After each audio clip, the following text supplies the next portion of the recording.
fragile qui ne soit pas dans la reproduction de concepts peut-être déjà datés même en métropole, parce que nous parlons de plus en plus des pas dans les murs, de plateformes de répit, etc. Et en tout cas, des concepts peu adaptés au contexte de vie de la personne. Et ça, c'est peut-être intéressant, parce que les uns et les autres, est-ce que vous imaginerez, vous, plus tard, dans des grandes maisons de retraite, je fais attention, il y a peut-être des directeurs d'établissement dans la salle, mais où c'est pas forcément évident, où je suis désorienté face à 80 personnes dont un certain nombre ont toute leur tête mais pas leurs jambes, et que moi je me trompe et que je vais dans la chambre de quelqu'un d'autre, je vais dans son armoire, je vais dans son lit. Alors, des fois, ça peut... Non, je n'ai rien dit par rapport à ça. Mais donc, est-ce qu'il n'y aurait pas à imaginer les choses autrement? Alors, des fois, la dimension économique rattrape aussi l'innovation nécessaire. Dans le Morbihan, il y a, au mois d'octobre, 4 octobre, il y a eu un colloque qui a été fait sur imaginer l'habitat de demain dans le Morbihan. Le Morbihan a ceci de particulier, comme les autres départements bretons, c'est qu'avant X temps, il n'y a pas de création de places d'EHPAD.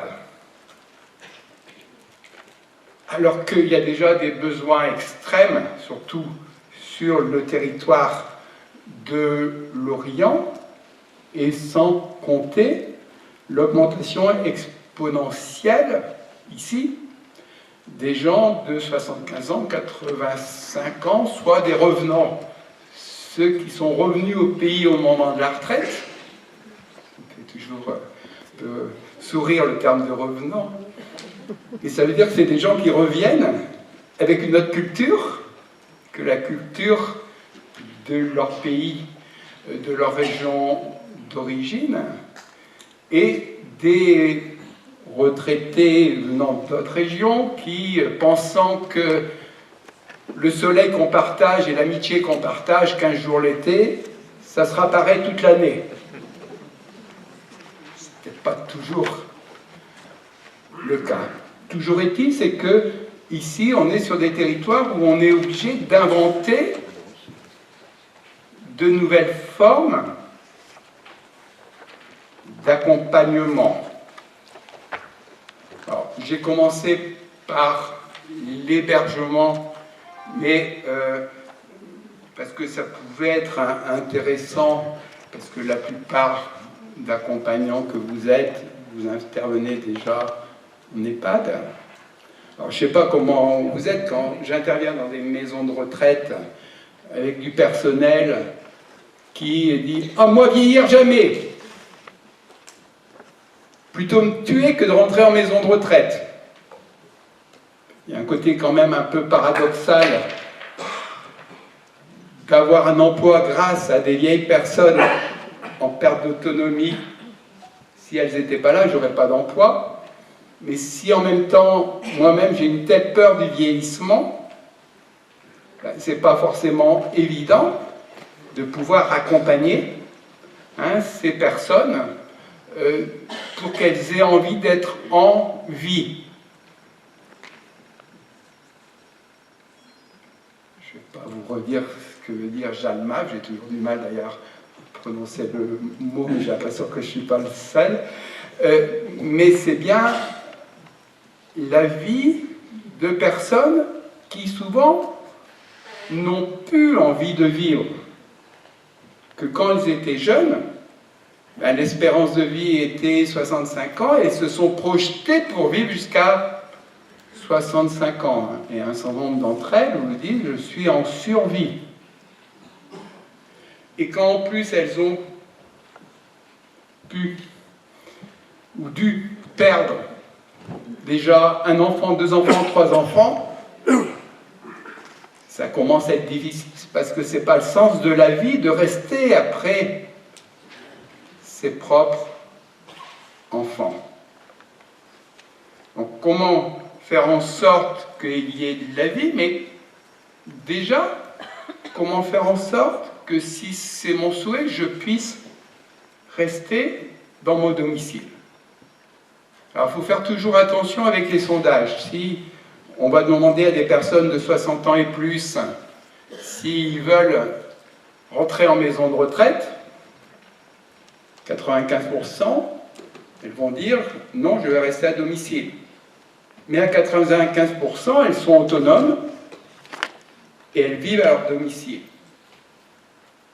Mais si on fait le même type de sondage auprès de personnes qui sont déjà suivies par des services d'aide et de soins infirmiers à domicile, les réponses ne sont pas du tout les mêmes. 33% veulent rester à leur domicile. 33% veulent rentrer dans cette maison de retraite-là, celle-là, pas l'autre, celle-là. Parce qu'elle a une bonne image, parce qu'on sait qu'elle a de la vie sociale, parce que je vais y retrouver mes copains et copines. Et 33 sont sans opinion. Et pour faire le pendant des interventions d'hier soir, est-ce que collectivement nous ne nous sommes pas trompés conceptuellement dans le fait de dire aide ménagère? Alors je sais que maintenant ça s'est amélioré, on a un diplôme d'état d'auxiliaire de vie, on oublie toujours le social. Moi ça m'interroge toujours, parce que le vrai métier c'est auxiliaire de vie sociale.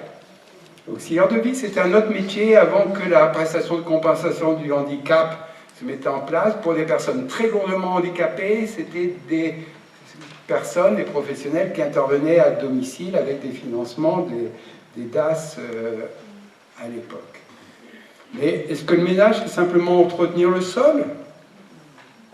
Ou c'est gérer mon ménage, mon foyer? Est-ce que notre objectif ne serait pas de faire en sorte que chacun, même s'il perd un certain nombre de capacités physiques, de capacités de discernement, puisse avoir le sentiment de pouvoir gérer son environnement, son chez-soi. C'est intéressant de voir comment ça se passe en Belgique et au Luxembourg. En Belgique, au Luxembourg, après la Deuxième Guerre mondiale, les professionnels qui accompagnent les familles avec des enfants un peu turbulents ont eu le droit, je vais le dire à la française, à des travailleuses familiales, des techniciennes d'intervention socio-familiale. En France, on s'est dit, oui, pour les familles avec les enfants, ou pour une personne âgée, pour une personne en situation de handicap, il suffisait d'être une bonne mère pour être complètement compétent. Et comme on avait des gens pauvres, il fallait qu'on répartisse des heures comme ça, en mettant des personnes en grande précarité au niveau de l'emploi.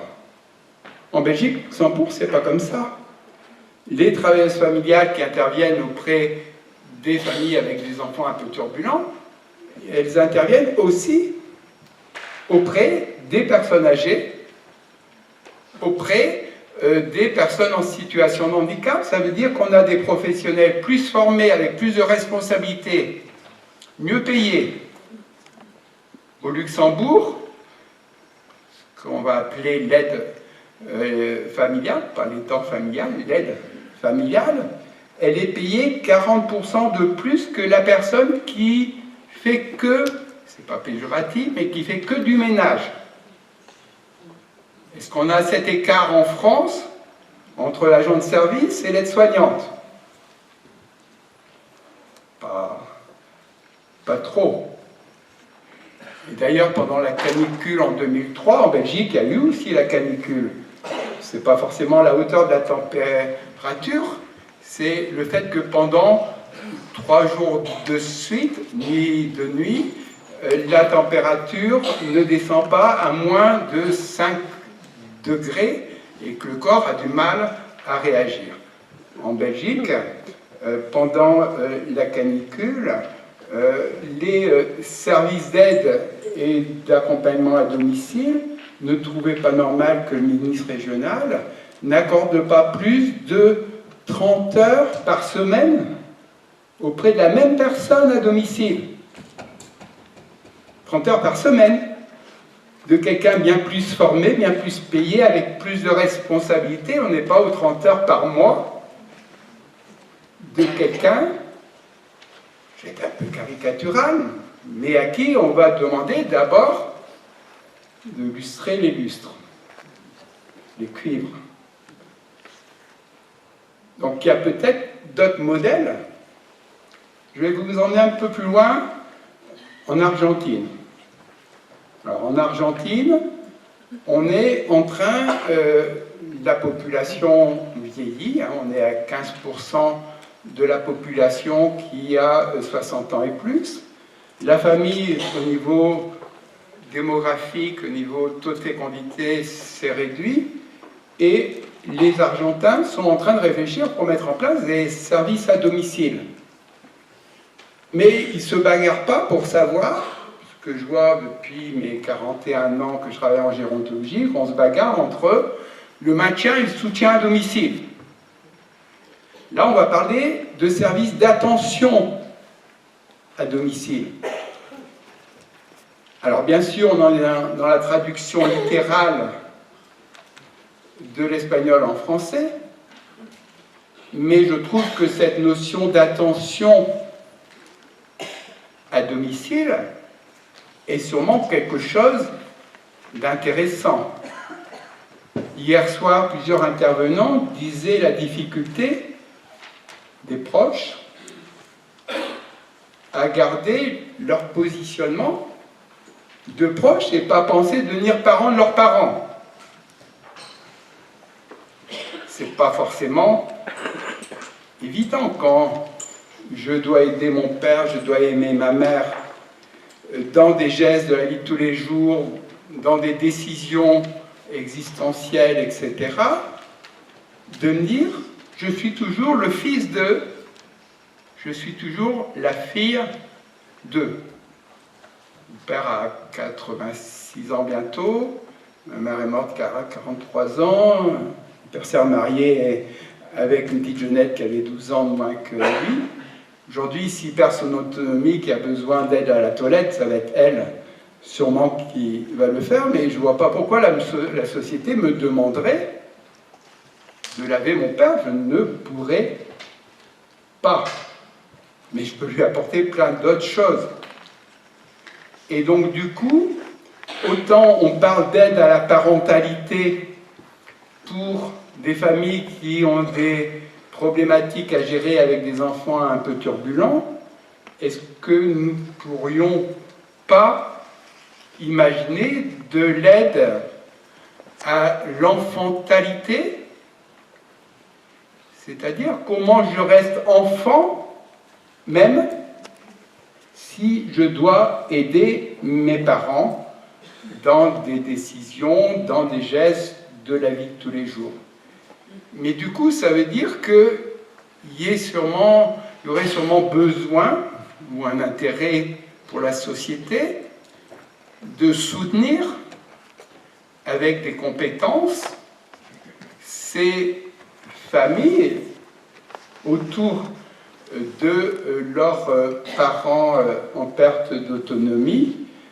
Est-ce que des médiateurs familiaux formés à l'approche systémique ne serait-il pas intéressant à développer, ce qui existe dans d'autres pays d'ailleurs?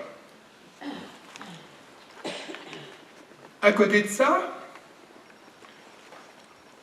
en France, on n'est pas dans des dispositifs de discrimination positive, et heureusement, mais est-ce qu'il n'y aurait pas un intérêt, néanmoins, par rapport à des personnes, des parties de la population qui ont des besoins spécifiques, de pouvoir plus les accompagner? Je m'explique. Pour le ministère des Français de l'Intérieur, j'avais pu réaliser une recherche-action comment faciliter l'accès aux droits communs pour des personnes âgées immigrées. Personnes qui, est-ce qu'elles sont là depuis des décennies, même si elles ne sont pas forcément faites naturalisées, peuvent accéder aux droits communs. Mais ce n'est pas à vous que je vais l'apprendre. Pour bénéficier du droit commun, il faut aller le chercher. Il faut déjà savoir que j'y ai droit. Et il faut savoir comment m'y prendre. Et maintenant, en plus, avec toutes ces difficultés d'accès numérique au droit, je ne sais pas vous, mais moi, des fois, quand on me dit 1, 2, 3, 4 sur mon téléphone, ça va tellement lentement que j'ai déjà pensé à plein d'autres choses et que je suis obligé de recommencer parce que j'ai oublié ce que je devais faire. Bon, je pense que j'ai une tête pour arriver à comprendre, mais si je ne comprends pas déjà les codes culturels de l'administration, si en plus maintenant je dois dire des mots, si je ne parle pas bien le français, parce que de toute façon on m'avait cantonné de mon chantier à mon foyer Sonacotra rebaptisé Adouma, ça va être difficile. Mais est-ce qu'il n'y aurait pas un intérêt, nous, collectivement, c'est de se dire que si nous montrons à ces vieilles personnes immigrées qui sont venues jeunes, choisies par leur force de travail, tout le monde pensait, elles comprises qu'elles allaient repartir au pays, mais elles sont toujours là. Si on montre à leurs petits-enfants que nous sommes très heureux d'avoir pu bénéficier de leur aide pour reconstruire l'Europe, si on montre à leurs petits-enfants que nous nous battons pour faciliter leur accès à leurs droits, peut-être que nous pourrions demander à ces vieilles personnes d'aller dans les quartiers, discuter avec les jeunes. Alors ça ne va pas tout résoudre les problématiques psychiatriques que certains jeunes peuvent avoir, mais si des jeunes qui se sentent exclus de la société, de savoir que des vieux monsieur, des vieilles dames proches d'eux sont accueillants, peuvent leur expliquer qu'on n'a pas tout de suite, mais si on se bat positivement dans la vie, on peut construire sa vie, etc. Si on met en valeur des capacités de résistance et de résilience de ces vieilles personnes. Je m'explique. Il y a 40 ans, 50 ans qu'elles sont arrivées, collectivement, nous ne les avons peut-être pas forcément toujours bien accueillies. C'est une litote. Les sentiments d'exil, il n'y avait pas de réseaux sociaux comme aujourd'hui. Téléphoner, c'était cher. Et je revoyais ma famille qu'une fois tous les 3 ans, avec ma SIM Camille, avec 2 mètres de cadeaux au-dessus. Mais malgré tout ça, la plupart de ces vieilles personnes, à une très grande majorité, ont su garder foi dans des valeurs traditionnelles d'accueil, de solidarité.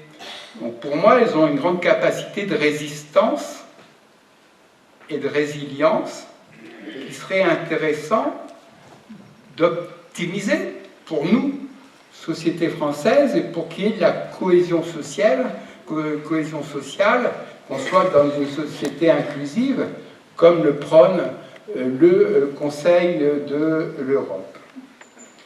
De la même façon, nous pourrions parler des gens du voyage vieillissants. C'est un phénomène assez nouveau aussi, de ces gens du voyage en termes d'augmentation de leur expérience de vie. La seule chose, c'est quand la famille, pour vivre, a besoin de se déplacer et que le patriarche a besoin de soins qui nécessitent une proximité, et comme en plus, même s'ils sont français, les gens du voyage depuis plusieurs siècles, pour accéder à un droit, il faut être domicilié. Et quand l'appât que je touche dans un département, si ma famille voyage, dans l'autre département, je ne vais pas pouvoir la toucher. Donc, quelles sont les réponses pour ces personnes? Quelles sont les réponses pour les personnes en très grande précarité sociale qui vivent à la rue? Il y a des vieilles personnes qui vivent à la rue, qui ne veulent pas de toute façon aller dans un foyer. De toute façon, ça serait un foyer d'accueil d'urgence où on ne fait que passer. Et elles ne voudraient pas se faire agresser, dans ce que j'entends, auprès de ces foyers. Alors, pour aller vers les conclusions, l'Organisation mondiale de la santé, l'OMS, a depuis une huitaine d'années, avec un démarrage au Québec, mis en place la démarche Ville amie des aînés. Et aujourd'hui, sur la France, nous avons le réseau francophone des villes amies des aînés et une augmentation exponentielle du nombre d'adhérents. L'idée, c'est de pouvoir montrer qu'une ville est accueillante, que ce soit dans les déplacements, que ce soit dans la possibilité d'accéder aux services publics, que ce soit dans la participation à la vie de la cité. Et je pense que vous auriez sûrement à gagner de repérer sur votre territoire d'intervention si les communes sont déjà dans ce genre de démarche. Parce que ce qui est intéressant, outre l'affichage que les élus peuvent faire, et surtout à un an d'élections municipales, je fais attention s'il y a des élus dans la salle, mais c'est pouvoir échanger sur, comme disent les Québécois, sur les pratiques inspirantes des autres. Les Québécois, ils n'aiment pas la notion de bonne pratique. Parce que pourquoi mettre du bon et du mal dans des pratiques? Et qui est-ce qui est habilité, suivant quel référentiel, pour dire que ça c'est bon, ça c'est mal? Ils préfèrent la notion de pratique inspirante. Et donc, entre autres, il y a régulièrement des échanges avec les villes en Belgique, au Luxembourg, en Suisse romande. Il y a Québec, mais le Québec est un petit peu plus loin pour pouvoir y aller régulièrement. Et peut-être pour finir ce panorama, c'est, vous avez dû entendre parler de la silver economy. C'était Michel Delaunay qui s'était dit, là il y a une filière économique à développer, et ça serait peut-être pertinent d'investir les entreprises. Il y a d'ailleurs, sans revenir toujours sur la Creuse, le pôle domotique santé du Grand Guéret, qui, avant même qu'on parle de silver economy, agit depuis 2008 à ce niveau-là. Mais, et là c'était aussi un autre rapport que j'avais pu faire pour Michel Delaunay, si j'ai un problème avec ma belle-mère, enfin c'est pas vrai, mais je veux la protéger, et je vais mettre des caméras dans toutes les pièces de la maison. Toutes les pièces. Et de mon bureau, par webcam, je vais pouvoir surveiller ce qu'elle fait. Je vais lui mettre des bracelets électroniques pour la géolocaliser. Mais on met des bracelets électroniques à qui par ailleurs, d'abord? D'ailleurs, mais je ne vais pas le dire pour pas mettre des tensions dans les couples. Maintenant, on peut géolocaliser où son conjoint est par des applications. S'il nous dit ah, je suis à tel endroit et que bon, qu'on le fasse auprès des enfants pour savoir s'ils traînent et s'il leur arrive quelque chose. Le tout, c'est sous prétexte de protéger la personne, où l'on va s'arrêter pour ne pas empiéter sur sa liberté et sur son intimité. Et là, je vous emmène au Luxembourg. Le Luxembourg a un système intéressant. C'est un petit boîtier qui ressemble à un téléphone, mais avec une seule application. Je sors dehors, je me promène et... Ah, je ne sais plus où je suis. Je ne sais plus où rentrer chez moi. J'appuie sur mon téléphone et là, ça envoie un signal à une centrale téléphonique qui se met en contact avec moi, donc je vais l'entendre, et qui pourra que, à ce moment-là, me géolocaliser. Et à ce moment-là, je vais pouvoir être accompagné pour rentrer chez moi. De la même façon, et vous l'avez peut-être vécu avec vos proches, c'est la personne qui est aidée à domicile, c'est la gestion de ses clés d'appartement, avec tous les services qui interviennent, avec les risques que les clés soient détournées pour d'autres utilisations, mais surtout avec le sentiment, c'est que je ne suis plus maître de mon domicile. Je reviens à ce que je disais tout à l'heure, comment faire en sorte que la personne se sente rester maître de son environnement. Et donc là, il y a un système par digicode à côté de la porte d'entrée. Je vais pouvoir, mon entourage va pouvoir paramétrer le digicode, que la personne qui va venir avec quel code pourra de 9h à 9h15 rentrer chez moi. Mais si elle arrive à 9h30, ou si elle veut venir à minuit, elle ne pourra pas rentrer chez moi.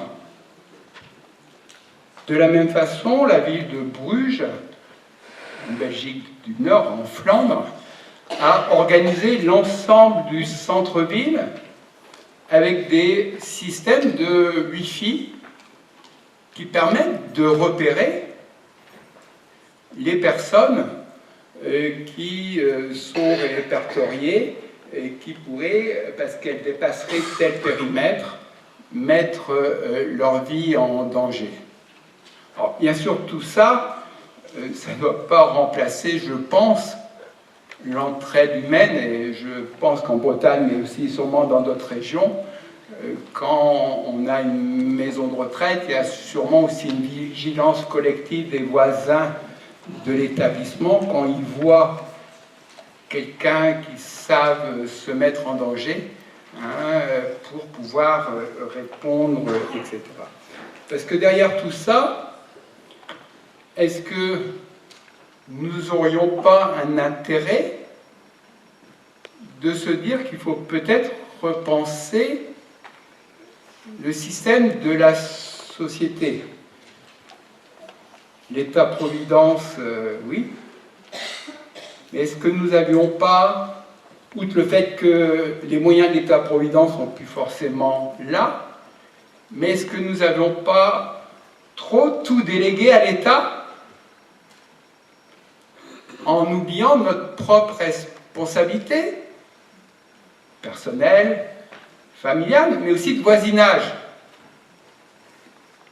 Et est-ce que là, et vous avez là toute votre place, est-ce que c'est pas à repenser comment, sur un territoire proximité, au-delà de professionnels, je ne sais pas s'il faut les appeler des bénévoles, des citoyens engagés,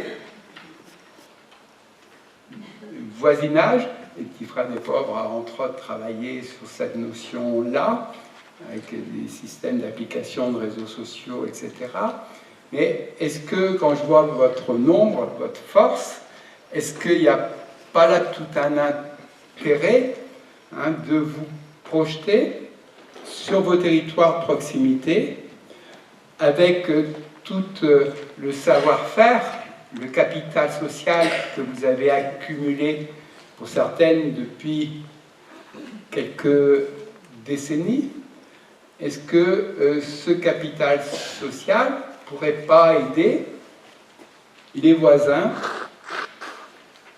à avoir moins peur du vieillissement, à pouvoir développer un savoir-faire, un savoir-être sur le territoire de proximité? Est-ce que ça, c'est... Si j'ai bien compris, il y a votre première jambe, votre premier pied, et il y a le deuxième. Est-ce que le deuxième, est-ce que vous pourriez aider les autres citoyens de voisinage à avoir moins peur du vieillissement et à se dire que, voilà, tant que, j'ai bien aimé aussi hier soir, tant qu'il y a de la vie, il y a du possible, et que vous êtes sûrement des acteurs du possible. Alors, je pourrais, mais c'est peut-être au moment des questions-réponses, vous parler de tout ce qui est soit de l'aide médicale à mourir, soit de suicide assisté dans les autres pays francophones, parce qu'il y a des choses intéressantes qui se passent, que ce soit au Québec. Vous avez dû entendre que ces derniers mois, des personnes, malgré la nouvelle loi, étaient en incapacité de pouvoir avoir une assistance. Sur la Belgique et précédée par les Pays-Bas, on a maintenant 15 ans de recul de la loi dite de façon improprement d'euthanasie, loi qui n'a surtout pas entraîné un nombre important de personnes souhaitant être accompagnées pour mourir. De toute façon, c'est très, très, très encadré à tous les niveaux et avec des supervisions, des contrôles pour voir s'il n'y a pas de débordement. Vous avez peut-être entendu parler aussi dernièrement un monsieur de 104 ans australien qui est venu pour être accompagné à la fin de vie en Suisse. Donc il y a un certain nombre d'expériences intéressantes, inspirantes aujourd'hui.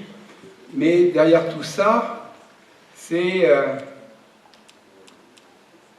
jusqu'où va la société pour éviter le recours à l'eugénisme. Quand, il y a quelques années, on avait Chantal Sébir, la dame qui avait une grande tumeur qui lui dévorait le visage et qui en souffrait,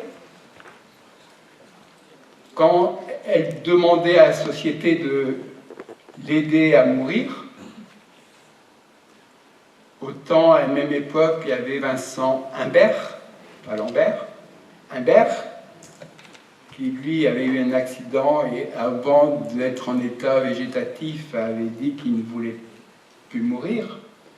Donc voilà, on est sûrement dans des débats éthiques, hein, sûrement intéressants, sur lesquels vous n'êtes peut-être d'ailleurs pas tous d'accord, hein, mais ça fait partie aussi peut-être des interrogations que les personnes que vous accompagnez vous posent, vous interrogent.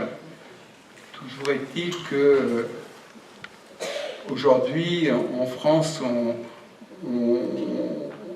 on va pas s'acharner, on va pouvoir être accompagné pour ne pas souffrir, mais il ne va pas avoir d'acte qui précipite la mort, et que aujourd'hui, avec les autres pays européens voisins, ceux qui ont de l'argent pourraient se faire aider en faisant des voyages dans ces pays, et ceux qui n'ont pas d'argent ne pourraient pas le faire. Donc voilà ce que je voulais vous présenter en termes de panorama, en allant dans d'autres pays, dans d'autres régions françaises, et en réinterpellant nos politiques publiques en France, avec les perspectives. Avant le grand débat, Gilets jaunes, je vais le dire comme ça, il y a eu une grande concertation autour du grand âge, qui a donné le rapport qui vient d'être publié. Il y a eu quand même 400 000 contributions écrites, ce qui est quand même pas négligeable, et après des groupes de travail qui vont en sortir, nous verrons bien, mais nous sommes les citoyens, nous sommes la société, c'est à nous de nous battre, déjà pour qu'au quotidien, les gens autour de nous se sentent bien, et que quand nous-mêmes on sera très très âgés, les plus jeunes d'entre nous pourront nous accompagner au mieux. Merci.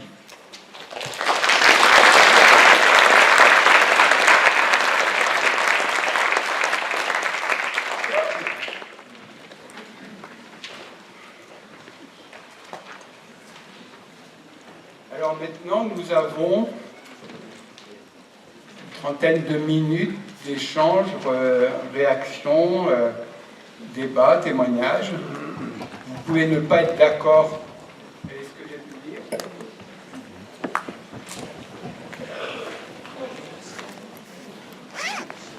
Ou peut-être vous avez aussi des perceptions de ce qui se passe dans d'autres pays. Allez-y. Chaque fois, si c'est possible, chacun peut se présenter. Sabine de Modus des Petits Frères des Pauvres. Est-ce que vous pourriez citer vos sources quand vous dites sur la Belgique, les Pays-Bas, que le nombre de recours à l'euthanasie n'est pas en augmentation, et quand vous dites que c'est très qu'il n'était pas en augmentation. J'ai dit qu'il n'était pas en nombre exceptionnel. Hein, il y a bien une augmentation progressive chaque année, mais je vous laisse finir. Et pareil sur la question de très très contrôlé, parce que j'ai lu récemment un fact-checking qui disait que justement qu'il n'y avait pas de contrôle, notamment de la part de la fédération, la commission fédérale. Donc est-ce que vous pouvez citer vos sources? Hello. Est-ce qu'on groupe plusieurs questions, remarques? J'enchaîne tout de suite là. Donc sur le site du service public fédéral de la santé, nous avons euthanasie en Belgique, bilan de 15 ans de pratique. On a 14 753 personnes qui ont été euthanasiées entre 2002 et 2016, selon les données de la Commission fédérale de contrôle. Si on dit qu'il y a une augmentation progressive, elle reste somme toute limitée. Donc ça, ce rapport, donc il y a l'Institut européen de bioéthique qui a fait un rapport. Il y a bien une commission fédérale de contrôle, donc il dit qu'il y a un rôle discutable de la commission fédérale. Il reste encore des euthanasies clandestines encore assez nombreuses, un manque de respect et de contrôle des procédures, mais le système est organisé de telle façon que c'est pas parce que je décide aujourd'hui de pouvoir demander au médecin un kit pour mourir que le médecin va le donner comme ça. Donc il y a toute une procédure au niveau du médecin avec son environnement, donc là, service public fédéral, santé publique, sécurité, la chaîne alimentaire, environnement. Hein, donc il explique toutes les conditions, etc. Hein, et avec un rôle des communes de vérifier dans la proximité. Donc il n'y a pas un nombre très important, il y a une augmentation, il y a sûrement des dysfonctionnements, mais il y a quand même toute une infrastructure pour éviter un certain nombre de choses. Donc là, vous allez sur le site de le service public fédéral belge, hein, qui vous donne ce rapport. D'autres... Oui. Bonjour, Christiane, bénévole Jalmab, et je fais partie également du groupe Relations internationales au sein de l'ASFAP en liaison avec le RPC. Et personnellement, dans ce cadre-là, j'avais contacté les bénévoles allemands pour voir comment se passait le bénévolat là-bas. Mais maintenant, je parle à titre privé. J'ai participé à un grand rassemblement protestant qui s'appelle Kirchentag en 2017. Un des thèmes était « Bien vieillir dans la dignité ». Et lors d'une table ronde, il y avait le premier magistrat de la ville de Brême qui a parlé d'un projet qui s'appelle, je vais le dire en allemand et après je traduis, Maroggenossenschaften, ça veut dire un genre de communauté de vie. Donc, dans sa ville, il a consacré une rue où ils ont construit des unités de vie indépendantes dans un voisinage sécurisé. C'est-à-dire, il y a des gens actifs et des gens âgés, des seniors du 4e âge, disait-il. Et les gens actifs jettent un œil bienveillant sur les seniors. Et cela s'est propagé dans plusieurs grandes villes allemandes. Et en conclusion, j'aimerais vous partager ces deux phrases qui ont beaucoup interpellé le public à l'époque. Alors, les personnes âgées devraient être des éclaireurs de vie. Et la deuxième conclusion, qui était un proverbe africain, il faut tout un village pour éduquer un enfant, mais il faut 3 villages pour soigner une personne âgée. Merci pour ce partage. Qui ? Oui, René Scherer, membre de Jalmab Grenoble. Nous avons entendu un très bel exposé. Nous avons entendu, je m'appelle René Scherer, je suis Jalmab Grenoble. Nous avons entendu un très bel exposé et je pense qu'il ne nous faut pas en rester dans la discussion à la conclusion de l'orateur que je désapprouve complètement. Vous savez que nous avons de longue date réfléchi à cette question de mettre fin à la vie des personnes. Nous avons des textes là-dessus. Nous sommes membres de la SFAP. Vous pouvez trouver sur le site de la SFAP les raisons pour lesquelles nous sommes opposés à cette évolution de la société. Il y a un article récent sur le site de la SFAP qui montre, comme une précédente intervenante l'a dit, les graves dépassements de la loi qui ont lieu en Belgique. Et nous sommes membres aussi de l'Association européenne de soins palliatifs qui partage également notre point de vue. Ceci étant, moi je voudrais remercier M. Caudron pour ce qu'il a dit avant sa conclusion. Il a ouvert des pistes extrêmement intéressantes et en particulier, comme vient de le dire une intervenante, la piste d'une intervention de notre part dans les quartiers. Personnellement, je trouve que ceci est très important. Ça devrait être un point de réflexion dans nos associations et dans la partie du Congrès qui reste devant nous. Merci, M. Caudron.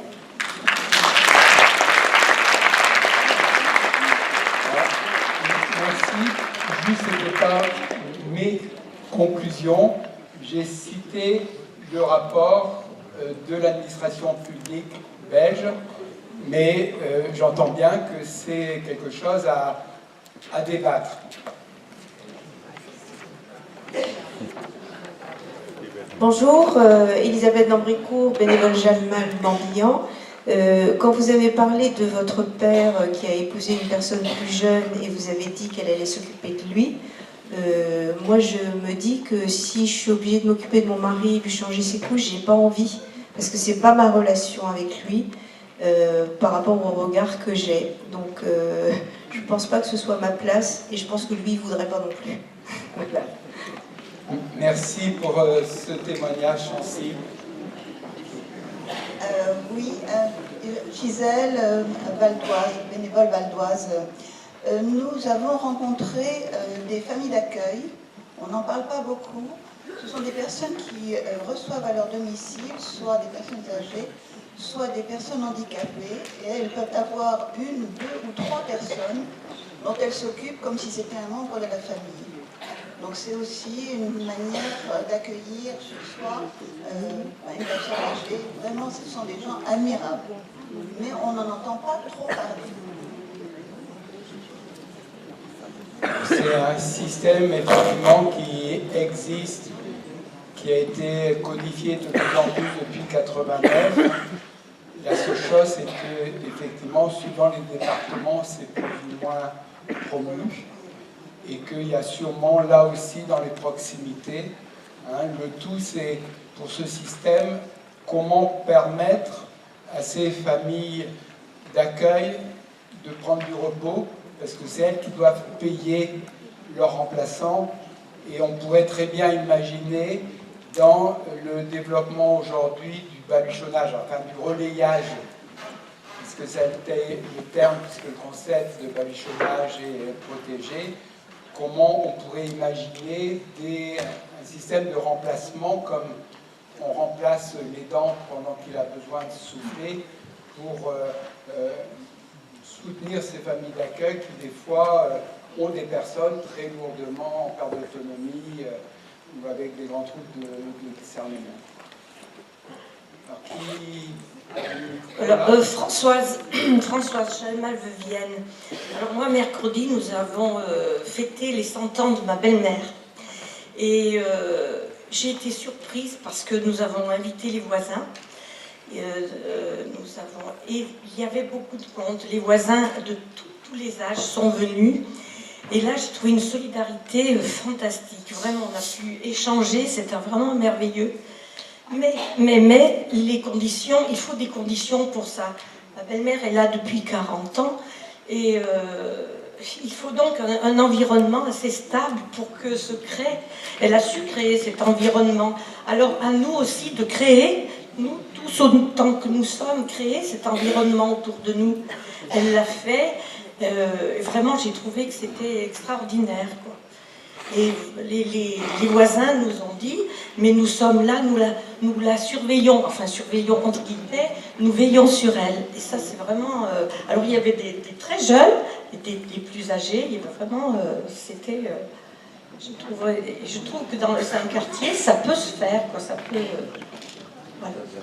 C'est bien ce que je disais tout à l'heure, c'est comment nous pouvons nous projeter dans le quartier, autour des voisins, pour que chacun puisse se sentir inclus dans la société. Oui, bonjour, je suis Agnès Simon, présidente Jeanne Marc Poitiers.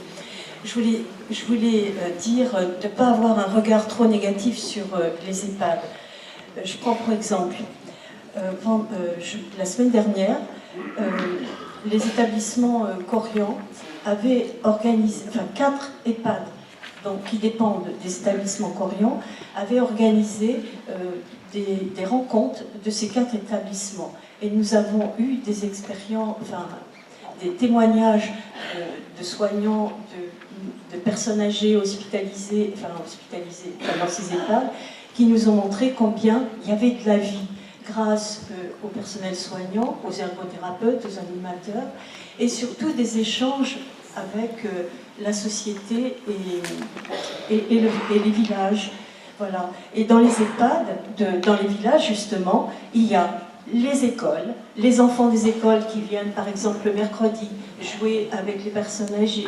Il y a des chorales qui viennent régulièrement chanter avec les personnes âgées. Il y a plein de... Enfin, c'est les gens du village, le club des aînés dont on faisait partie, qui revient voir les personnes âgées. Et puis, on peut y faire du sport aussi. Et alors justement, on nous avait montré que 2 EHPAD étaient en concurrence. Le kinésithérapeute leur faisait faire du sport, du judo, etc. etc. Et il y a eu un concours entre les 2 EHPAD, etc. Et ça s'est fait dans une salle sportive de Poitiers, avec un public, enfin voilà. Donc c'était, les personnes âgées sont effectivement à l'EHPAD, pour certaines, ils vivent très bien, parce qu'elles sont accompagnées, il y a de la vie, et pas seulement avec les gens de l'EHPAD, mais aussi avec les gens du village. Et c'est ça la solidarité, elle vient de nous. C'est-à-dire que, comme vous le disiez, on a des voisins âgés, on a, dans le quartier où on vit, ou dans le petit village où on vit, et c'est ça, la solidarité. Ça commence par là. Et quand la personne va être à l'EHPAD, elle continuera à aller la voir. Et ça, je trouve que je veux pas personnellement, j'accompagne en EHPAD depuis plusieurs années, depuis 7 ans maintenant, et je regrette pas parce que, à la fois, on accompagne aussi les familles, mais aussi, on est là aussi pour valoriser le travail des soignants, parce que bon, c'est facile, nous on y va l'après-midi, mais elles sont là 24 heures sur 24, et c'est vrai que quand les personnes âgées nous disent que Nathalie a été très gentille, a pris le temps, etc. Eh bien, c'est vrai que moi, je redis à Nathalie que la personne âgée lui a fait des compliments, même si elle ne l'a pas fait. Merci. Oui, Simon Dumort. Oui. Simon du Morbihan. Je voulais simplement dire qu'une expérience a lieu dans le Morbihan depuis maintenant plus de 20 ans dans ce qu'on appelle des domiciles partagés pour personnes malades d'Alzheimer. C'est en partenariat avec le conseil départemental, l'office HLM Bretagne Sud Habitat et les collectivités locales. Il y a 50 domiciles partagés pour personnes malades d'Alzheimer dans des appartements de type commun, des maisons en centre-bourg. Et les 8 personnes malades d'Alzheimer sont encadrées jour et nuit par des salariés aide à domicile.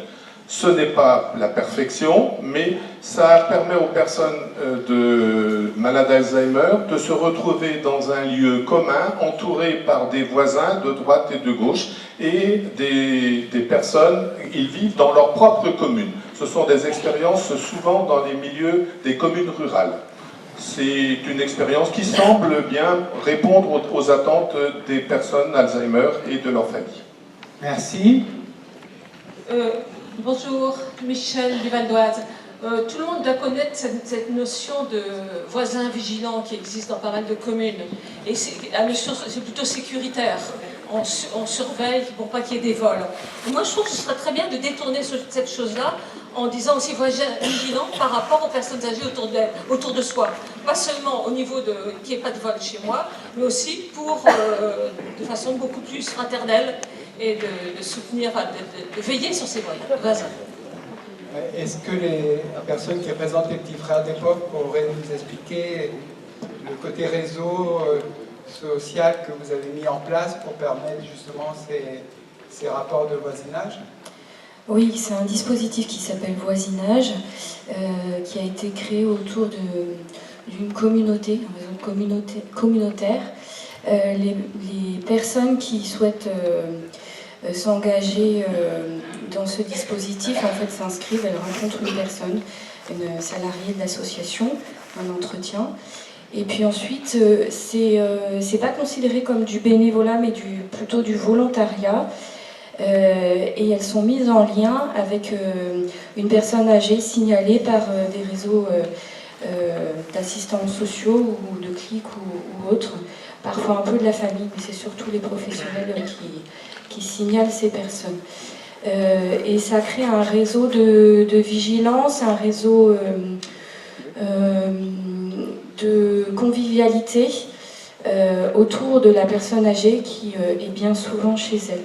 Donc elles sont mises en lien par territoire et puis les volontaires se relaient autour de la personne pour soit lui rendre visite, éventuellement lui faire une petite course, rendre un service. Et ils peuvent être en lien grâce à une plateforme, donc un outil informatique. Ils ont accès à un code et ils sont en lien avec les personnes les voisineurs, on va dire, de la même personne qu'ils soutiennent. Alors. Merci. Monsieur le Président, il nous reste combien de temps pour le débat encore? Non. Ah oui. Ok. Voilà, c'est moi. Catherine Finkel, Jalmar, Grenoble. Avant, et ça ne posera pas de réponse, je pense, lorsque, en fin de discours, vous parlez d'accompagner la fin de la vie, j'ai compris que vous parliez d'euthanasie. Mais éthiquement, il faut dire les choses. Je crois qu'on ne peut pas se payer de mots. Ceci dit, s'agissant des EHPAD, à titre personnel, sans ma casquette Jalmar, j'accompagne quelques personnes à l'EHPAD et je constate, je ne sais pas, et ça semble se vérifier dans l'Assemblée, que les EHPAD à la campagne ont un personnel beaucoup plus bienveillant parce que beaucoup plus stable qu'en ville. Alors, voilà, bien sûr, on n'a pas envie, enfin moi qui suis urbaine, j'ai pas envie de finir mes jours à la campagne, mais je crois qu'un jour, il faudra que je m'y décide. Voilà. Je crois qu'il y a peut-être pas des distinguos comme ça aussi forts entre ville et campagne. Je pense qu'il y a des directeurs d'établissements qui ont su entraîner... Travail et service de soi travaillent ensemble. Et je pense que c'est ce que nous pouvons faire en tant qu'association, c'est de mettre des contacts, de pousser à cela. Je sais que nous avons réussi à faire ça, nous, en plus, entre l'Isère et la Drôme, et faire des choses entre deux départements en France, c'est un gageur.